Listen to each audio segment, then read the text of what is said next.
Top quality और consistent performance के लिए सिर्फ सिल्वर पंप्स। टॉप क्वालिटी और कंसिस्टेंट परफॉर्मेंस के लिए सिर्फ सिल्वर पंप्स, नाम याद रखना। खास करून सीसीटीव्हीची मदत होते। कशा प्रकारचे सीसीटीव्ही ग्रामीण भागामध्ये कोणकोणत्या ठिकाणी आणि कार्यक्षम असणार आहे सर समोर? या ठिकाणी माननीय मुख्यमंत्री महोदय यांनी सर्व विभागांना 7 कलमी कार्यक्रम दिला होता।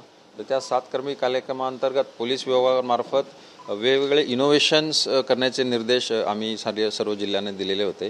तर यामध्ये आपल्याला माहित आहे की ठाणे ग्रामीण जिल्हा जो आहे तो अतिशय विस्तीर्ण असा पसरलेला आहे। त्यामध्ये आदिवासी बहुल भाग भरपूर आहे आणि या मोहिमेअंतर्गत आम्ही एक कॅमेरा गावासाठी आपल्या सुरक्षेसाठी ही एक मोहीम ठाणे ग्रामीण जिल्ह्यामध्ये पोलीस अधीक्षक यांनी सुरू केलेली आहे।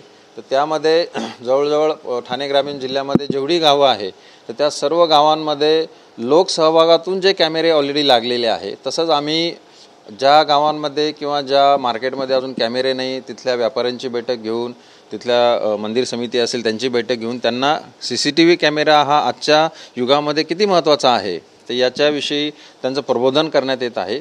आणि अशा प्रकारे ह्या प्रबोधनामधून आज जवळजवळ 4,500 कॅमेरे ठाणे ग्रामीण जिल्ह्याच्या हद्दीत लागलेले आहे आणि त्यापैकी आपण जे इंटरनेट बेस्ड कॅमेरे त्यांनी लावलेले आहेत त्याचं फीड या ठिकाणी आपण पोलीस अधीक्षक कार्यालयात ही जी control room CCTV control room जी तयार केलेली आहे त्या ठिकाणी आपण घेतलेली आहे। आज जवळजवळ 850 कॅमेऱ्यांचं फीड आज आपल्याला या ठिकाणी येत आहे आणि ही संख्या आणि स्क्रीन आम्ही वाढवत नेणार आहोत।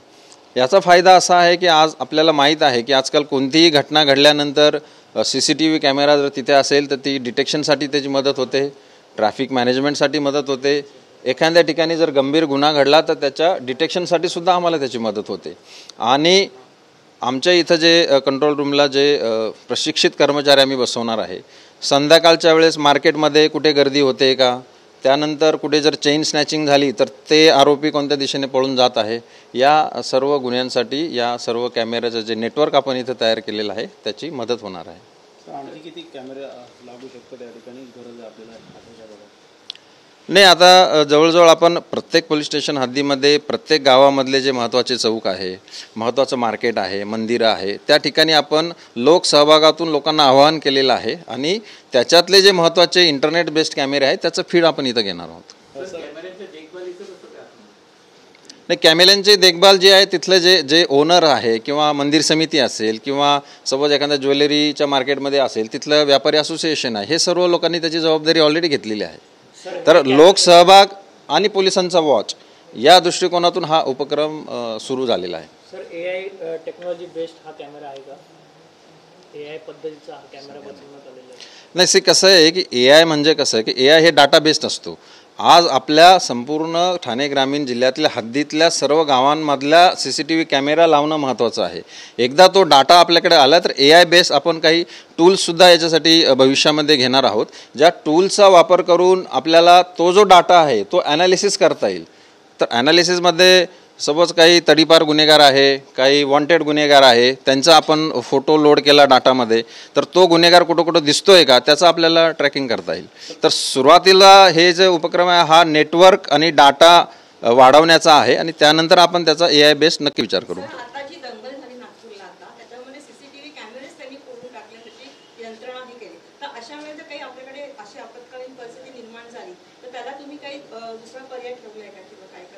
नाही, आता नागपूरच्या घटनेबद्दल मी बोलणार नाही, परंतु बेसिकली आपण कोणत्या गोष्टीचा पॉझिटिव्ह आपण विचार करणार आणि एखाद्या गावामध्ये जर असा कायदा सुव्यवस्थेचा प्रश्न निर्माण झाला तर ॲट अ टाइम तर सगळे कॅमेरे फुटणार नाही आहेत। तिथं पूर्ण गावामध्ये कुठल्या तरी कॅमेऱ्यामध्ये हे दंगलखोर जे लोक आहेत ते कॅप्चर होणार आहे आणि त्याचा आम्हाला त्यांना आयडेंटिफाय करण्यासाठी आणि डिटेक्शनसाठी फायदा होणार आहे।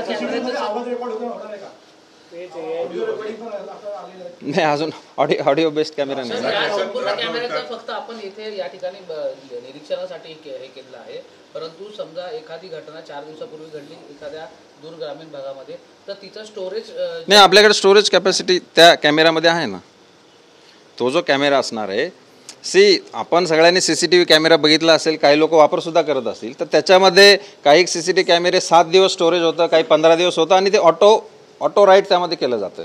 तर स्टोरेज कॅपॅसिटी त्याच ठिकाणी आहे। या ठिकाणी आपण तो डाटा इकडे घेऊन प्रोफेशनली त्याचं रेकॉर्डिंग मॉनिटर करत आहात गुन्हे प्रिव्हेन्शनसाठी आणि गुन्हे डिटेक्शनसाठी. सर हे कॅमेरे जे आहेत ते बसवलेले आहेत त्याच्या निरीक्षणाकरिता किती स्क्रीन्स ज्या आहेत त्या बसवलेल्या आहेत आणि किती पोलीस निरीक्षक तैनात असणार आहेत? आता आपण किती स्क्रीन, आता सध्या 10 स्क्रीन आहे आणि जसजसे कॅमेरे वाढतील तसतसे आमचे स्क्रीन सुद्धा वाढणार आहे. आणि पोलीस कर्मचारी सर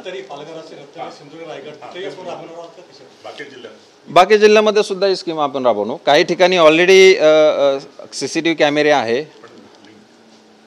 हो, आपण बाकी जिल्ह्यांमध्ये सुद्धा ही स्कीम राबवू ना.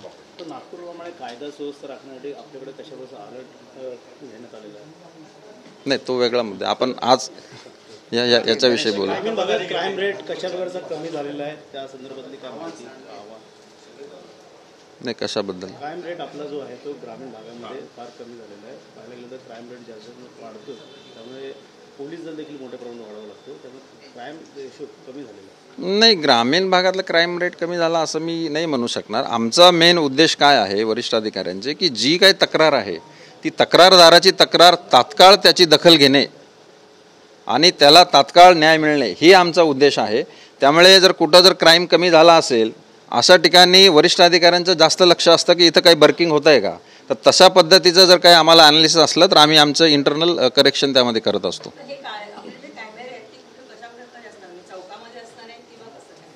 नाही, सगळीकडे आहे ना. चौकामध्ये आहे, मार्केटमध्ये आहे, मंदिरांमध्ये आहे, जिथं स्कूल असतील ते सुद्धा आम्ही कव्हर करणार.